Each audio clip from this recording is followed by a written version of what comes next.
রামকৃষ্ণ ঠাকুর বলছেন, ঠিক দুপুরে ঘড়ির দুটো কাঁটা যেমন এক হয়ে যায়, ঠিক যোগ হলে সেই রূপ হয়। জীবাত্মা ও পরমাত্মায় এক হয়ে যায়। ক্ষণকাল তার সঙ্গে যোগ হলেই মুক্তি। কামিনী কাঞ্চনে মন থাকলে যোগ হয় না। সাধারণ জীবের মন লিঙ্গ, গুহ্য ও নাভিতে। সাধ্য সাধনার পর কুলকুণ্ডলিনী জাগ্রতা হন। ইরা, পিংলা আর সুষুম্না নাড়ী। সুষুম্নার মধ্যে 6টি পদ্ম আছে, সর্বনিচে মূলাধার, তারপর স্বাধিষ্ঠান, মণিপুর, অনাহত, বিশুদ্ধ ও আজ্ঞা। এগুলিকে ষড়চক্র বলে। ঠাকুর বলছেন, কুলকুণ্ডলিনী জাগ্রতা হলে মূলাধার, স্বাধিষ্ঠান, মণিপুর এইসব পদ্ম ক্রমে পার হয়ে হৃদয় মধ্যে অনাহত পদ্ম সেইখানে এসে অবস্থান করে।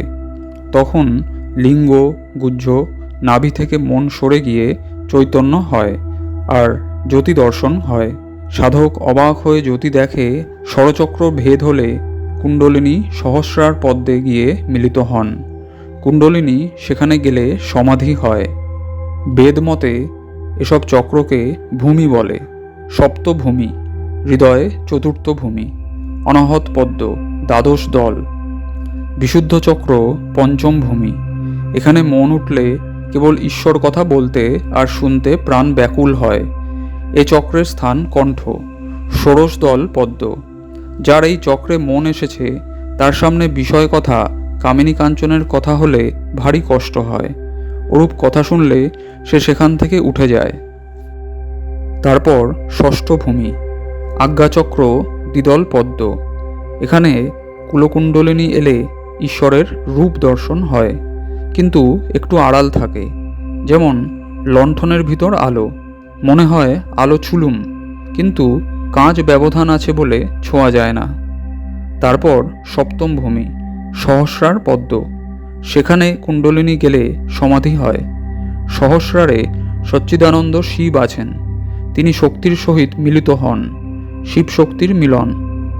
সহস্রারে মন এসে সমাধিস্থ হয়ে আর বাহ্য থাকে না। সে আর দেহ রক্ষা করতে পারে না। মুখে দুধ দিলে দুধ গড়িয়ে যায়। এ অবস্থায় থাকলে 21 দিনে মৃত্যু হয়। কালাপানিতে গেলে জাহাজ আর ফেরে না। রামকৃষ্ণ ঠাকুর বলছেন, ঈশ্বর কোটি অবতারেরা এই সমাধি অবস্থা থেকে নামতে পারে। তারা ভক্ত নিয়ে থাকে, তাই নামতে পারে। তিনি তাদের ভেতর বিদ্যার আমি, ভক্তের আমি, লোকশিক্ষার জন্য রেখে দেন। তাদের অবস্থা যেমন ষষ্ঠ ভূমি আর সপ্তম ভূমির মাঝখানে। শিরোদেশ সপ্তম ভূমি।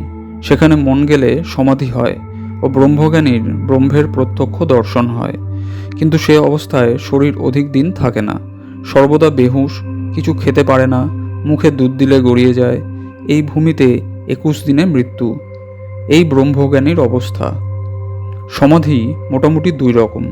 জ্ঞানের পথে বিচার করতে করতে অহং নাশের পর যে সমাধি, তাকে স্থিত সমাধি বা জড় সমাধি বলে।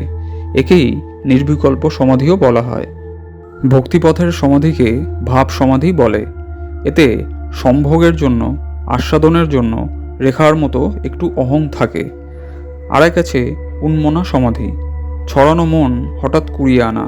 যেমন থিয়েটার দেখতে গিয়ে লোকেরা সব পরস্পরের সাথে কথা করছে, এমন সময় পর্দা উঠে গেল। তখন সকলের সমস্ত মনটা অভিনয়ে যায়, আর বাহ্য দৃষ্টি থাকে না। ইহাই উন্মনা সমাধি। বেশিক্ষণ এ সমাধি থাকে না। বিষয়চিন্তা এসে ভঙ্গ হয়। যোগীর যোগ ভঙ্গ হয়। ঠাকুর বলছেন, দীপশিখা দেখো নাই, একটু হাওয়া লাগলেই চঞ্চল হয়। যোগাবস্থা দীপশিখার মতো, সেখানে হাওয়া নাই। মনস্থির না হলে যোগ হয় না। সংসার হাওয়া মনরূপ দ্বীপকে সর্বদা চঞ্চল করছে। ওই দ্বীপটা যদি আদপে না নড়ে, তাহলে ঠিক যোগের অবস্থা হয়। মনটি কতক দিল্লি, কতক ঢাকা, কতক কুচবিহারে ছড়িয়ে পড়েছে। সেই মনকে কুড়িয়ে এক জায়গায় করে পরমাত্মাকে স্থির করতে হবে। 16 আনা মন তার জন্য দিলে তবে তাকে পাবে। যেমন বাতাসে জল নড়লে ঠিক প্রতিবিম্ব দেখা যায় না, তেমনি মনস্থির না হলে তাতে ভগবানের প্রকাশ হয় না। নিঃশ্বাস প্রশ্বাসের সঙ্গে সঙ্গে মন চঞ্চল হয়। এই জন্য যোগীরা আগে কুম্ভক দ্বারা মনস্থির করে ভগবানের ধ্যান ধারণা করেন। মনস্থির না হলে যোগ হয় না। যে পথেই যাও, মন যোগীর বশ, যোগী মনের বশ নয়। মন স্থির হলে বায়ু স্থির হয়।